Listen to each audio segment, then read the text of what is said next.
Hello বন্ধুরা, আজ চলুন আপনাদের সাথে একটু অন্যরকম কিছু শেয়ার করি।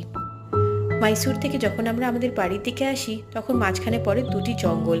একটি হলো বান্দিপুর ন্যাশনাল পার্ক আর আরেকটি হলো মুদুমালাই টাইগার রিজার্ভ। এই যে এখন যে বোর্ডটা দেখলেন ওয়েলকামের, সেটি হলো এখন আমরা ঢুকে গেছি বান্দিপুর ন্যাশনাল পার্কে। দেখুন কত ঝাঁকে ঝাঁকে এখানে হরিণ দেখা যায়।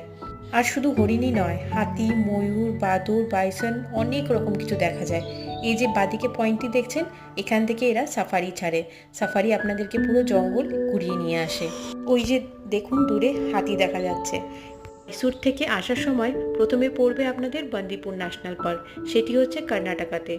আর তারপরেই পড়বে মুদুমালাই টাইগার রিজার্ভ, সেটি আবার তামিলনাড়ুতে। লাক ভালো থাকলে মাঝে মাঝে রাস্তার উপরে টাইগারও দেখা যায়। এই যে দেখুন, এবার আমরা এসে গেছি মুদুমালাইয়ের একদম গেটের সামনে। এটি এবার আমরা ঢুকে গেলাম তামিলনাড়ুতে। কিন্তু রাত্রি 9টা থেকে 6টা অবধি কিন্তু যাতায়াত